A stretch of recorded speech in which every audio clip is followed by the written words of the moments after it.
2026 বিশ্বকাপ সামনে রেখে ব্রাজিলের ডিফেন্স লাইন কেমন হতে পারে সেই সম্পর্কে আজকের ভিডিও। তো আমরা এর আগে দুইটি ভিডিওতে দেখেছি ব্রাজিলের অ্যাটাকিং লাইন কেমন হতে পারে এবং ব্রাজিলের মিডফিল্ড লাইন কেমন হতে পারে। তো আজকে আমরা যে বিষয় নিয়ে আলোচনা করব সেটি হচ্ছে ব্রাজিলের ডিফেন্স লাইনটা কেমন হতে পারে, রাইট ব্যাক, লেফট ব্যাক এবং সেন্ট্রাল ডিফেন্ডার নিয়ে আমরা আজকে কথা বলবো। এবং আগামী ভিডিওতে থাকবে গোলকিপার পজিশন।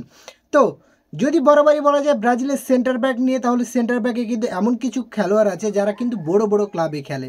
আপনারা এখান থেকে অটো চয়েস হিসেবে নিতে পারেন মার্কিনিউসকে, পিএসজির। তিনি হয়তো বা 2022 বিশ্বকাপে পেনাল্টি মিস না করলে হয়তো বা পরের রাউন্ডে আমরা ব্রাজিলকে দেখতে পেতাম। কিন্তু ভাই একটা জিনিস মনে রাখতে হবে, খেলার মধ্যেই কিন্তু হার জিত সব কিছুই থাকে। আর এই যে মার্কিনিউস, তিনি কিন্তু দারুণ পারফরমেন্স করে আসছেন এবং এই সিজনে তিনি চ্যাম্পিয়ন লিগ পর্যন্ত জিতেছেন এবং সলিড ব্রাজিলের অভিজ্ঞ। তো আমরা তাকে ডিফেন্স লাইনে এক সাইডে রাখতে পারি, তিনি হচ্ছেন সেন্ট্রাল ডিফেন্ডার হিসেবে পারফেক্ট। এবং তার সাথে জুটি বাঁধতে পারেন রিয়াল মাদ্রিদের ইডার মিলিটাও, যিনি কার্লো আনচেলত্তির আন্ডারে অনেক দিন খেলেছেন। তবে এসিএল ইনজুরির কারণে তিনি দীর্ঘদিন যাবৎ বাইরে ছিলেন দলের, বাট এখন আবারও দলে আসা শুরু করেছেন রিয়াল মাদ্রিদের। আমরা হয়তোবা তাকে দেখতে পাবো সেন্ট্রাল ডিফেন্ডার হিসেবে মার্কিনিউসের পাশে।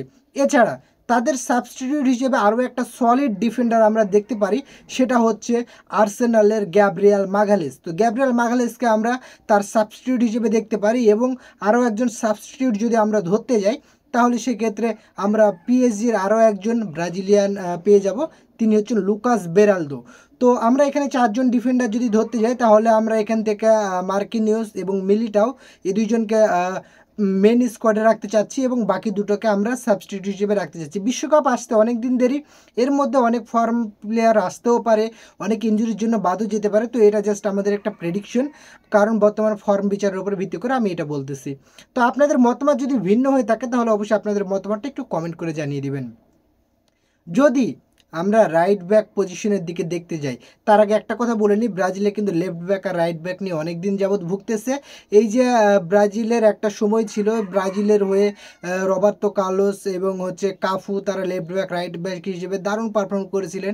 তারপর একটা জুটি আমরা দেখেছি, সেটা হচ্ছে মার্সেলো এবং ড্যানি আলভেজ।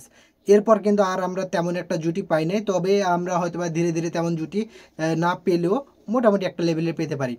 তবে এখানে লুকাস বেরালদোর কথা বলি, যিনি সেন্ট্রাল ডিফেন্ডারের সাবস্টিটিউট, কিন্তু তিনি লেফট ব্যাক হিসেবেও কিন্তু খেলতে পারেন, সেক্ষেত্রে ব্রাজিলে একটা প্লাস পয়েন্ট থাকবে।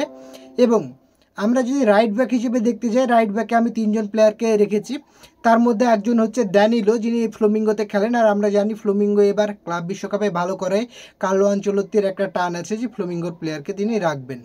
তো এখান থেকে আমরা দেখতে পেতে পারি ড্যানিলোকে রাইট ব্যাক হিসেবে, এবং আরও একজনকে পেতে পারি, তিনি হচ্ছেন ওয়েসলি, যিনি গত কয়েকটা ম্যাচে কিন্তু দারুণ পারফরমেন্স করেছেন ব্রাজিলের হয়ে। ওয়েসলিকে আমরা হয়তো বা দেখতে পারবো ব্রাজিলের রাইট ব্যাক হিসেবে, কারণ ড্যানিলো যেহেতু বয়স হয়ে গেছে, সেক্ষেত্রে আমরা ওয়েসলিকেও দেখতে পারি যে স্টার্ট হিসেবে করাতে পারে। এছাড়া আরও একজন প্লেয়ারকে আমরা দেখতে পারি, তিনি হচ্ছেন ভ্যান্ডারসন। ভ্যান্ডারসন কিন্তু হচ্ছে মেবি মোনাকোতে খেলতেছে বর্তমানে, এবং তিনি কিন্তু রাইট ব্যাক হিসেবে দারুণ পারফরমেন্স করতেছে। তো এই তিনজনের মধ্যে থেকে ভিত্তি করে আমি এখানে রাখবো যে ওয়েসলিকে স্টার্টিং করাতে। তো আপনাদের মতামত অবশ্যই কমেন্ট করে জানাবেন। আর যদি লেফট ব্যাক হিসেবে দেখতে যাই, লেফট ব্যাক হিসেবে কিন্তু কার্লোস আগোস্তা, যিনি ইন্টার মিলানে বর্তমানে আছেন, কার্লোস আগোস্তা হচ্ছে লেফট ব্যাক হিসেবে থাকবেন। এছাড়া তার সাবস্টিটিউট হিসেবে আমরা আরও কিছু প্লেয়ারকে দেখতে পারি, যেমন হচ্ছে গুলার্মে আরেনা, যিনি বর্তমানে এই আতলেতিকো মিনেরো ব্রাজিলের একটি ক্লাবে আছেন। এছাড়া আরও একজনকে দেখা যেতে পারে, যিনি হয়তো সৌদি আরবে বর্তমানে আছেন, রেনন লোদি, তিনিও লেফট ব্যাক হিসেবে খেলে থাকেন। এছাড়া লুকাস বেরালদো, তিনি কিন্তু লেফট ব্যাক হিসেবে খেলতে পারেন।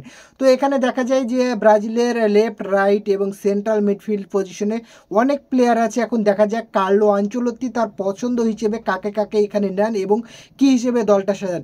আগামীতে ব্রাজিলের খেলা আছে, আর আপনি যদি ফুটবল রিলেটেড যে কোনো আপডেট নিউজ অথবা বিশ্লেষণ পেতে চান, তাহলে অবশ্যই আমাদের এই ফেসবুক পেজটি ফলো করে দিবেন এবং ইউটিউব চ্যানেলে ভিডিওটি দেখে থাকলে ইউটিউব চ্যানেলটি সাবস্ক্রাইব করে দিবেন।